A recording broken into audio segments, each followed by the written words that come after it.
Corona महामारी भारत विरोधी गतिविधियों को बढ़ावा देने वाले एनजीओज के लिए फंड जुटाने का एक सुनहरा अवसर साबित हुई है। अमेरिका में पाकिस्तान से जुड़े चैरिटी संगठनों ने कोरोना से निपटने में भारत की मदद के नाम पर करोड़ों डॉलर जुटाए। सोनाक्षी सिन्हा और कई सोशल मीडिया इन्फ्लुएंसर्स ने इन्हें प्रमोट भी किया था। भारत के लोगों ने भी दिल खोलकर इन्हें दान दिया। डिसइंफो लैब ने इस घोटाले से अब पर्दा उठाया है। नमस्कार, TFI पर आपका स्वागत है और मैं दीक्षा नेगी आपको बताने जा रही हूँ कैसे कोरोना महामारी का फायदा उठाते हुए भारत विरोधी गतिविधियों को बढ़ावा देने वाले एनजीओज ने भारत की मदद के नाम पर भारत से ही फंड जुटाए। कोरोना वायरस संक्रमण के दौरान पाकिस्तानी संगठनों ने भारत की मदद करने के नाम पर लाखों करोड़ों जुटाए और अब इन पैसों को आतंक फैलाने के कामों में लगाया जा सकता है। एक रिपोर्ट में कहा गया है कि अमेरिका में पाकिस्तान से जुड़े चैरिटी संगठनों ने कोरोना से निपटने में भारत की मदद के नाम पर करोड़ों डॉलर जुटाए थे, लेकिन अब इस धनराशि का इस्तेमाल आतंकी गतिविधियों के संचालन और सरकार विरोधी प्रदर्शनों में किए जाने की आशंका है। डिसइंफो लैब की रिपोर्ट के अनुसार एनजीओ ने कोरोना संकट के दौरान भारत की मदद करने के नाम पर करोड़ों रुपए जुटाए। इन संगठनों ने हेल्प इंडिया ब्रीथ नाम का अभियान चलाया। इसमें दावा किया गया कि वे भारत को ऑक्सीजन, वेंटिलेटर और वैक्सीन समेत अन्य मेडिकल सुविधाओं के लिए मदद करेंगे। इस अभियान को सोनाक्षी सिन्हा और कई सोशल मीडिया इन्फ्लुएंसर्स ने प्रमोट किया था और आर्थिक सहयोग देने की अपील की थी। भारत के लोगों ने भी मदद के नाम पर दिल खोलकर दान दिया। अब डिसइंफो लैब की रिपोर्ट में इसे सबसे बड़ा घोटाला बताते हुए कहा गया है कि इन संगठनों का लिंक पाकिस्तानी सेना और आतंकी संगठन से है। यह एक सुनियोजित ऑपरेशन था, त्रासदी को अवसर के रूप में भुनाने के लिए। हालांकि ये पहली बार नहीं था जब इस तरह का स्कैम हुआ हो, लेकिन ये अब तक के सबसे बड़े स्कैम में से एक है। डिसइंफो लैब का कहना है कि भारत की मदद के नाम पर सैकड़ों अभियान चलाए गए थे, जिनसे मिली राशि का इस्तेमाल आतंकी फंडिंग में किया जा सकता है। इनके फंड रेजिंग के लिए कई प्लेटफॉर्म्स का इस्तेमाल किया जा रहा था। सोशल मीडिया प्लेटफॉर्म में सबसे कम पारदर्शी इंस्टाग्राम था, जिसका इस्तेमाल सबसे अधिक फंड जुटाने के लिए हुआ था। वही फंड रेजर प्लेटफॉर्म ने न्यूनतम पारदर्शिता वाला लॉन्च गुड था।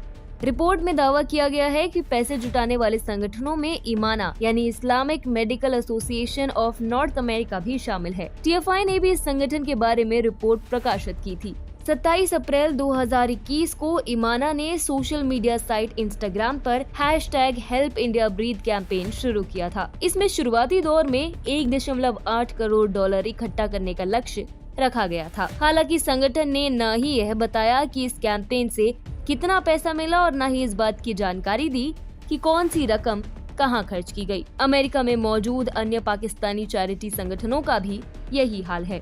अभी यह साफ नहीं है कि अकेले इमाना ने कितना पैसा जुटाया, लेकिन एक अनुमान के मुताबिक उसे 30 से 158 करोड़ इस संगठन को मिले हैं। कई मौकों पर मेडिकल उपकरण खरीदने का दावा किया गया, लेकिन उनके भारत पहुंचने का कोई रिकॉर्ड नहीं है। जब कोई इस संगठन की फंड रेजिंग पर सवाल उठा रहा था तो उस पर इस्लामोफोबिया का टैग लगा दिया जा रहा था। जैसे जैसे फंड आते गए, इमाना अवसर देखकर फंड के लक्ष्यों को संबोधित करता रहा। पहला लक्ष्य 1.8 करोड़ रुपए जुटाने का रखा गया था, फिर उसे बढ़ाकर 3 करोड़ रुपए और फिर 5.62 करोड़ रुपए किया गया था।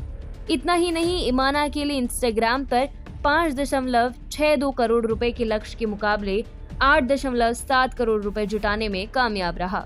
वहीं जस्ट गिविंग नामक प्लेटफॉर्म ने 2 करोड़ जुटाए। इमाना ने झांसा देने के लिए दावा किया कि इसने अतीत में भारत के अंदर कई फंड जुटाए हैं, लेकिन आंकड़े, स्थान और लाभार्थियों के बारे में कोई विवरण नहीं दिया। टैक्स अधिकारियों को प्रस्तुत किए गए इमाना के वित्तीय विवरण 2016 से 2019 में भारत के अंदर शून्य खर्च दिखाया गया है। डिसइंफो लैब के अनुसार इमाना एक फ्रॉड संगठन है। न केवल इसने झूठी कहानियां बनाई, बल्कि इसने दूसरों द्वारा की गई सहायता की तस्वीरें भी चुराई ताकि लोगों को झांसा दिया जा सके। उदाहरण के लिए चिनार फाउंडेशन की एक तस्वीर है, जिसका उपयोग मार्च 2021 में भारत में मधुमेह शिविर के रूप में और फिर उसी तस्वीर को मई 2021 में कोविड के दौरान मदद के रूप में दिखाया गया था। भारत में फंड जुटाने के बाद इमाना ने गाजा के लिए एक और फंड रेजिंग अभियान लॉन्च किया। 19 मई को इमाना ने गाजा को $2 मिलियन की सहायता का दावा किया था। 2 दिनों के भीतर उसे बदलकर $7.6 मिलियन किया गया। अर्थात इमाना ने 2 ही दिनों में $5.6 मिलियन वितरण करने का दावा किया। अभी कितना सच है, इसे वही जाने। डिसइंफो लैब के अनुसार गाजा के नाम पर इसने $23,000 जुटाए थे। देखा जाए तो भारत में उत्पन्न हुआ संकट मनी माइनिंग मशीन बन गया था।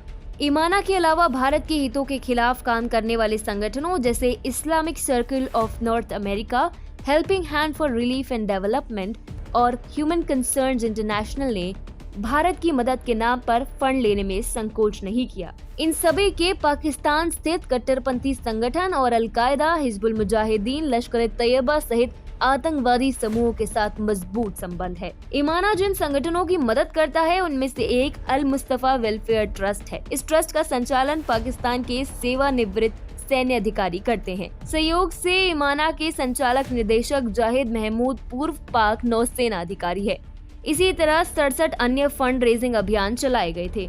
ईसाना भी जैश की चैरिटी विंग अल खिदमत को फंडिंग कर रहा है और हमास को फंडिंग भी कर रहा है। कोई आश्चर्य नहीं है कि ये चैरिटी मांगने वाले संस्थान आतंकवादी समूहों से जुड़े हुए हैं और ऐसे ग्रुप से भी जुड़े हैं जो भारत के खिलाफ सक्रिय रूप से लॉबी कर रहे हैं, जैसे Indian American Muslim council, justice for all, sound vision and Islamic circle of north America आदि।